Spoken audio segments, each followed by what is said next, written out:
அழகாகவும் அன்பாகவும் பெற்றவர்கள் சொல்படி கேட்டும் படிப்பில் முதன்மையாகவும் இருந்து வந்தது. அது 10ஆம் வகுப்பு படித்து கொண்டிருந்தது. ஒரு ஞாயிற்றுக்கிழமை தந்தை அரசு உத்தியோகத்தில் இருந்தார், ஒரு சாதாரண உத்தியோகத்தில் தான் இருந்தார். ஞாயிற்றுக்கிழமை அவங்க தாய் 3 பேருக்குமே பூரி மசால் பிடிக்கும். ஞாயிற்றுக்கிழமை தான் அதை பொறுமையாக செய்து காலையில் உட்கார்ந்து மூவரும் உட்கார்ந்து சாப்பிட முடியும் டிஃபன். ஆகவே அந்த அம்மா செய்து கொண்டிருந்தார். செய்து முடித்து விடுவேன் என்று சொல்லிக்கொண்டே செய்தார். அப்பொழுது அந்த பெண் குழந்தை பேரு அக்ஷயா. அந்த குழந்தை சொல்லியது, அப்பா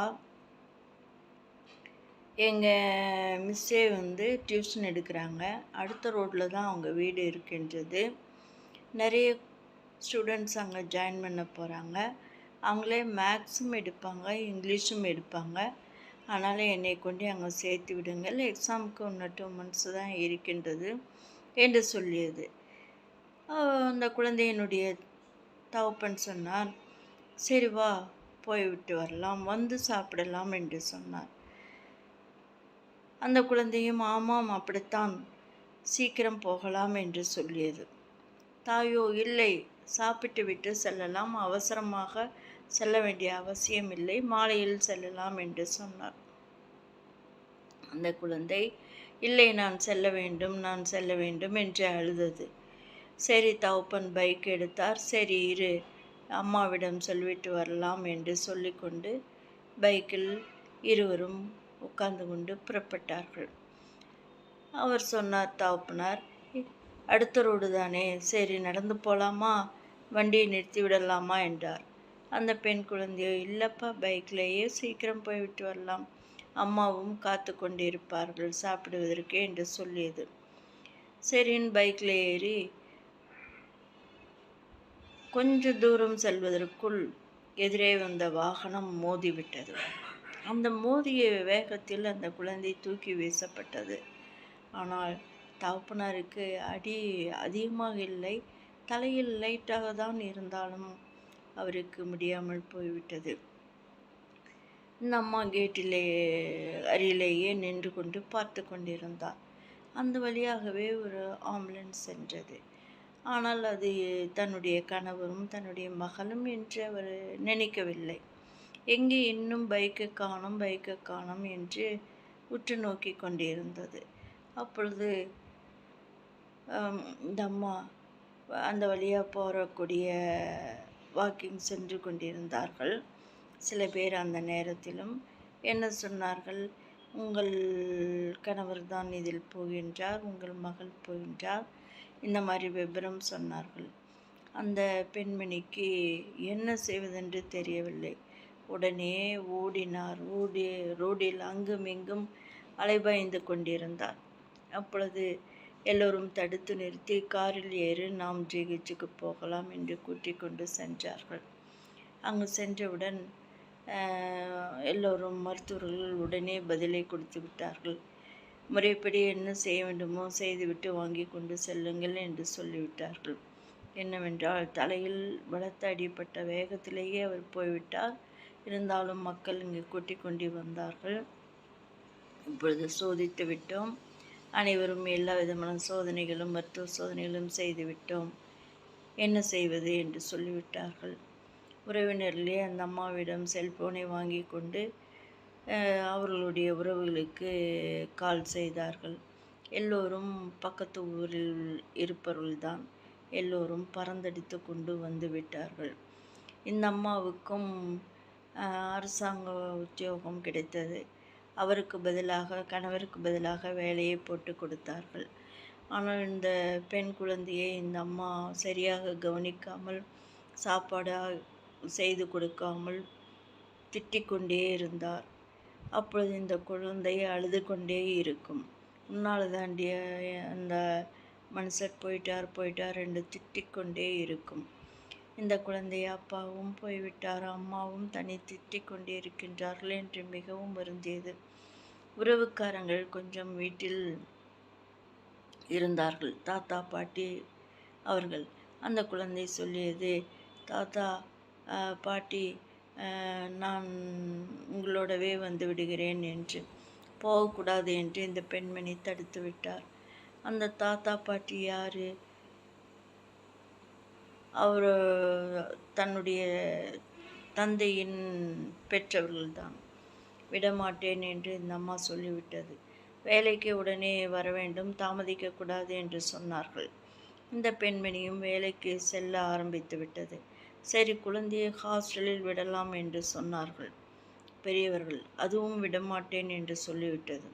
இவள் இங்கேயே என்னுடைய பார்வையிலேயே இருக்க வேண்டும், இவளை நான் சித்திரவதை செய்துதான் ஆக வேண்டும், இவளுக்கு பனிஷ்மெண்ட் அதான் என்று சொல்லியது.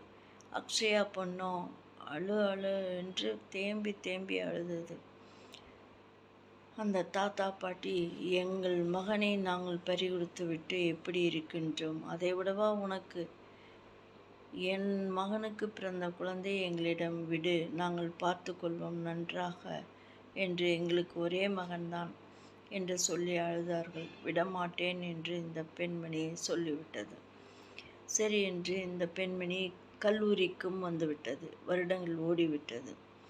கல்லூரியில் படிக்கும்பொழுது கல்லூரி தூரமாக இருந்ததால் ஹாஸ்டலில் விட்டுவிடலாம் என்று அனைவரும் சொன்னார்கள்.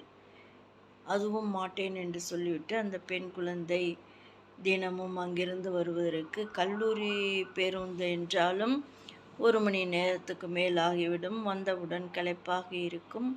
சாப்பிடலாம் என்று பார்த்தால் இருக்காது, செய்து வைத்திருக்காது தாய்.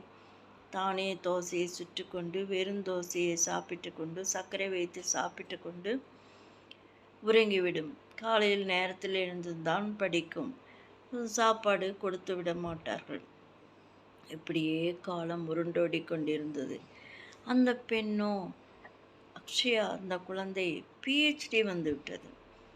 பிஹெச்டி முடித்தவுடன் அந்த கல்லூரியிலேயே விரிவுரையாளராக பணியும் நிமித்தம் செய்து விட்டார்கள். ஹாஸ்டலில் இருக்க வேண்டும், அப்பொழுதுதான் கரெக்டு நேரத்துக்கு வர முடியும் என்று பிரின்சிபல் சொல்லிவிட்டார்கள். தாயோ விடமாட்டேன் என்று அடம்பிடித்து விட்டார். இந்த அக்ஷயா சரி என்று அப்பொழுதும் சமாளித்து கொண்டு வந்து கொண்டு போய்கொண்டு சமையலை தானே செய்து கொண்டு அம்மாவுக்கு வழி அனுப்பி வைத்துவிட்டு டிஃபனையும் கொடுத்து லஞ்சையும் கொடுத்து அனுப்பி வைத்துவிட்டு தான் வீட்டை பூட்டி கொண்டு செல்லும். இப்படியே காலம் ஓடியது. மாப்பிள்ளை வீட்டாரும் வந்தார்கள். திருமணம் செய்து வைக்க மாட்டேன் என்று சொல்லிவிட்டது. திருமணம் செய்து வைத்தால் தானே அந்த பெண் போய் வாழ வேண்டும் அல்லவா என்று உறவுக்காரங்கள் அனைவரும் சொன்னார்கள். அவள் வாழாமல் இருந்தால் என்ன, வாழ்ந்தால் எனக்கு என்ன என்று இந்த பெண்மணி சொல்லியது. தாய் இப்படி சொல்வதை கேட்டு இந்த அக்ஷயா பெண் தேம்பி தேம்பி அம்மாவுக்கு தெரியாமல் அழுதது. இப்படி இருக்கும் பொழுது ஒரு பையன், நல்ல பையன், அவனும் வந்து பிஹெச்டி முடித்துவிட்டு வேறு கல்லூரியில் விரிவுரையாளராக இருக்கின்றான். சரி என்று பெண் பார்க்க வந்தார்கள். பெண் பார்க்க வந்த இடத்தில் அந்த சமயத்தில் இந்த அம்மா தாறுமாறாக பேசி அவர்களை துரத்தி விட்டது. அவர்கள் அழுது கொண்டு அந்த பையனின் அம்மா எனக்கு கேவலமாகிவிட்டது என்று கண்ணீர் சிந்திவிட்டு சென்று விட்டார். அப்போ அந்த பையன் சொன்னான், நான் திருமணம் செய்வதென்றால் உங்கள் பெண்ணைத்தான் செய்வேன், அது என்னால் முடியும், பார்க்கலாமா என்று சவால் விட்டான். நீ அப்படி செய்தால் உன்னை நான் சும்மா விட மாட்டேன் என்று இந்த அம்மா கத்து கத்த என்று கத்தியது. இந்த அக்ஷயா பெண்ணிடம் ஓங்கி ஒரு அறை விட்டு விட்டது. நீ அந்த பையனை விரும்புகிறாயா, எப்படி வந்து கேட்கின்றார்கள் துணிச்சலுடன் என்று இந்த தாய் திட்டினாள். இந்த பெண் குழந்தை அழுதுவிட்டு, நான் அப்படியேப்பட்டவள் அல்ல, என் தகப்பனாரை நான் நினைத்து கொண்டிருக்கின்றேன், படிப்பே குறிக்கோள் என்றிருந்தது தான் பிஹெச்டி வரை ஒழுக்கமாக நான் படிக்க முடிந்தது அம்மா, என்னை தவறாக நினைக்காதீர்கள் என்று சொல்லியது. தாத்தா பாட்டியும் வந்து விட்டார்கள். அந்த பையன் வந்து நன்றாக பார்த்து கொள்வான், நம்ம பெண் நன்றாக அங்கு இருக்கும் நம்ம பேத்தி விடு எப்படி என்று கேட்டார்கள். விட மாட்டேன், அவள் மரண வேதனையை அனுபவிக்க வேண்டியதுதான் என் பார்வையிலேயே இருந்து என்று சொல்லிவிட்டாள் அந்த தாய். என்ன செய்வது? அந்த தாய்க்கு ஒரு நாள் பேருந்தில் டவுன் பஸ்ஸில் பிரயாணம் செய்யும் பொழுது என்ன ஆகிவிட்டது, கூட்ட நெரிசலில் சிக்கிக்கொண்டு இறங்கும் பொழுது சேலையை யாரோ காலில் மிதித்து விட்டார்கள். இந்த அம்மா கீழே விழுந்து கை கால் எலும்பு ஒடிந்து விட்டது. அப்பொழுது இந்த அம்மாவை மருத்துவமனைக்கு அழைத்து சென்றார்கள். அழைத்து சென்றப்போ ஃப்ராக்சர் அதிகமாக இருக்கின்றது, மருத்துவமனையிலேயே 1 மாதம் இருக்க வேண்டும் என்று சொல்லிவிட்டார்கள். மருத்துவமனையிலேயே இந்த பெண் தான் கூடவே இருந்து எல்லாம் பணிவிடைகளையும் செய்தது. அதாவது உடம்பு துடைப்பதிலிருந்து அனைத்து வேலைகளையும் இந்த மகளே, அக்ஷயா மகளே பார்த்து கொண்டது. அந்த அம்மாவும் 6 மாதம் விடுமுறை போட்டது. மீண்டும் வருடக்கணக்கில் விடுமுறை போட வேண்டியிருந்ததால் பணியும் நிரந்தரமாக இல்லை. என்ன செய்வது? வீட்டுக்கு வந்தும் வேலைக்காரர்களை அமர்த்தி கொண்டு நான் பார்த்து கொள்கிறேன் என்று இந்த பெண்மணி சொல்லியும், அப்படியெல்லாம் வேண்டாமா, நான் தான் பார்த்து கொள்வேன் என்று பார்த்து கொண்டது. தான் ஒரு 3 மாதம் விடுமுறை எடுத்துக்கொண்டு அம்மாவை பார்த்தது. கூடவே அவங்க அப்பாவினுடைய தாய் தந்தை பெற்றோர்கள் இருந்தார்கள். அவர்கள் சமையல் வேலை மற்ற வேலைகளை பார்த்து கொண்டார்கள். இந்த அக்ஷயா பெண் அவங்க அம்மாவை பார்த்து கொண்டது. நீ பார்க்க வேண்டாம் போடி அப்படி என்று சொல்லியது. சரி என்று ஒரு ஹோம் கேரில் இருந்து ஒரு பெண்ணை வரவழைத்து பார்த்து கொண்டார்கள்.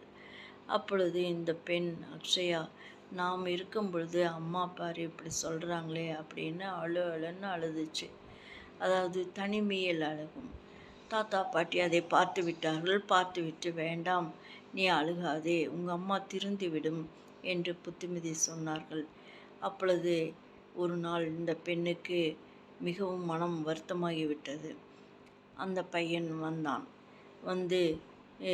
உங்கள் பெண்ணை நான் நன்றாக பார்த்து கொள்வேன், வேறு இடத்தில் எங்கள் வீட்டில் பெண் பார்க்கின்றார்கள், என்ன சொல்கிறீர்கள் என்று கேட்டான். அதற்கு, நீ இந்த இடத்தை விட்டு ஓடிவிடடா அப்படி என்று இந்த அம்மா கத்தியது. இந்த பெண்ணுக்கு மிகவும் வருத்தமாகிவிட்டது. இவ்வளவு வெளியே வருகிறார்களே, நன்றாக பார்த்து கொள்வார்கள். அவங்க வீட்டிலும் அது ஒரே பையன், ஒரே டிபார்ட்மெண்ட்டு. இதுவும் இங்கிலீஷ் டிபார்ட்மெண்ட்டு. அந்த பையனும் அதே இது, அதுவும் கல்லூரி விரிவுரையாளர். இந்த பெண்ணும் அதுதான். சரி என்று சொல்லிக்கொண்டு எனக்கு பிடித்தது என்று தாத்தா பாட்டியிடம் சொல்லியது. தாத்தா பாட்டி ஒரு தீவிரமாக முயற்சி எடுக்க வேண்டும், இதை முடித்துவிட வேண்டும், அப்பொழுதுதான் நாம் ஊருக்கு செல்ல வேண்டும் என்று அந்த மருமகளிடம் சொன்னார்கள். அப்படி முடியாது, பார்க்கலாமா என்று சவால் விட்டாள் இந்த பெண்மணி. இந்த குழந்தை என்ன செய்வென்று அறியாது அக்ஷயா பெண் அழுதது. அப்பொழுது அந்த பையன் சொன்னான், வா, ரெஜிஸ்டர் மேரேஜ் பண்ணிக்கொள்ளலாம், ஒன்று யாரும் செய்ய முடியாது என்று. வரமாட்டேன் என்று சொல்லியது. தாத்தா பாட்டி சொன்னார்கள், நீ போ, இதை விட்டால் வேறு வழி இல்லை என்று சொல்லியது. அவர்களே வழி அனுப்பி வைத்தார்கள். அவர்களே சாட்சி கையெழுத்தம் போட்டார்கள் தாத்தா பாட்டி. இந்த பெண் ரெஜிஸ்டர் மேரேஜ் பண்ணிவிட்டு அவங்க அம்மா காலையில் ஆசீர்வாதம் வாங்க வந்தப்போ இந்த அம்மா ஓங்கி அந்த பெண்ணை அடித்து விட்டது. இந்த பெண் அழுது கொண்டு, ஐயோ என்னம்மா இப்படி செய்கிற, மாப்பிள்ளையும் அடிச்சிட்டே என்னையும் அடிச்சிட்ட, அந்த ஒரு கை வச்சுட்டே இந்த வேலை பார்த்துட்டியம்மா அப்படின்னு அழுன்னு அழுதுச்சு. அழுதுட்டு, சரி தாத்தா பாட்டி சொன்னாங்க, நீ அவங்க வீட்டுக்கு போயிடுங்க தம்பி, இந்த பெண்ணை நல்லபடியாக பார்த்துக்கணும், உன்னை நல்ல பையன் அனுப்புகிறோம் அப்படின்னு சொன்னாங்க. அந்த பெண் அவங்க வீட்டுக்கு சென்று விட்டது, மாப்பிள்ளை வீட்டுக்கு. இந்த அம்மாவை பார்ப்பார் யாரும் இல்லை. ஹோம் கேரிலிருந்து பார்த்த அம்மா சரியாக பார்க்கவில்லை. 20,000 ரூபா சம்பளமும் வாங்கி கொண்டு நன்றாக கவனிக்கவில்லை. இந்த அம்மாவுக்கு வேலையும் போய்விட்டது. 8 மாதங்களாக இப்படி இருந்து தாயை பார்க்க அந்த பெண், அக்ஷயா பெண் வரவில்லை. தாத்தா பாட்டியும் ஊருக்கு நாங்கள் செல்கின்றோம், நீ எங்கேயாவது சீனியர் சிட்டிசன் அப்பார்ட்மெண்ட்ஸில் சேர்ந்து கொள் என்று சொல்லிவிட்டு சென்று விட்டார்கள். இந்த பெண்ணை ஒரு அப்பொழுது வேலைக்கு போவதென்றால் நல்ல வசதி இருந்திருக்கும், பணமும் வந்திருக்கும். இப்பொழுது எதற்கும் வசதி இல்லை. சரி, என் பையனுக்கு சேர வேண்டிய சொத்தை விற்று தருகின்றோம், அதை பேங்கில் போட்டுக்கொண்டு நீ பிழைத்துக்கொள். பேத்திக்கு எதுவும் வேண்டாம், 2 பேரும் நல்லவங்க, எப்படியும் பிழைத்து கொள்வார்கள். நீ எப்படியோ அங்கே ஹோமில் சேர்ந்து கொண்டு அவங்கெல்லாம் பராமரிப்பாங்க, அப்படியே நீ காலத்தை ஓட்டிக்கொள். என் மகனை கட்டியதற்கு உனக்கு அந்த உதவி நாங்கள் செய்கிறோம் என்று சொன்னார்கள். சரி என்று வாங்கி கொண்டு அங்கு போய் சேர்ந்து கொண்டது. அங்கு கவனிப்பது சரியில்லை. தினமும் மகளை நினைத்து அழுது கொண்டிருந்தார் இந்த பெண்மணி. கணவனை நினைத்து அழுவதா, மகளை நினைத்து அழுவதா, யாரை நினைத்து அழுவது? தான் செய்த தவறை நினைத்து அழுவதா? அழுது கொண்டே இருந்தார். நோயும் தாக்கிவிட்டது. நோயும் இந்த அம்மாளை தாக்கிவிட்டது. அழுது கொண்டே இருந்தார். அப்பொழுது இவர் தாத்தா பாட்டி, அதாவது இந்த பெண்மணியினுடைய மாமனார் மாமியார் ஒரு தடவை வந்து பார்க்க வந்தார்கள். அப்பொழுது அழுது கொண்டிருப்பதை பார்த்து, சரி உன் மகளை வரவைக்கின்றோம், பார்க்கட்டும், உனக்கு சமாதானம் கிடைக்கும் என்றார்கள். ஃபோன் செய்து பேத்தியையும் அந்த பையனையும் மாப்பிள்ளை பையனையும் வரவேற்றார்கள். வந்து பார்த்துவிட்டு மிகவும் கண்ணீர் விட்டு கதறி அழுதாள் இந்த பெண்மணி. அப்பொழுது அந்த மகள் சொல்லியது, அக்ஷயா, அம்மா வாம்மா, அங்கே பெரிய வீடு தான், உங்களுக்கு தனியாக ஒரு ரூம் வச்சுருக்கோம், நீங்கள் வாங்க, நான் பார்த்துக்கிறேன், ஆளும் பார்த்துக்கிட்டோம், நான் பார்க்குற வரைக்கும் இருக்கிற வரைக்கும் பார்க்குறேன், அப்புறம் காலேஜுக்கு போன பிறகு அந்த வேலையை பணிப்பெண் செய்யட்டும், நான் வந்து உங்களை பார்த்து கொள்கின்றேன் என்று வாக்குறுதி கொடுத்தது.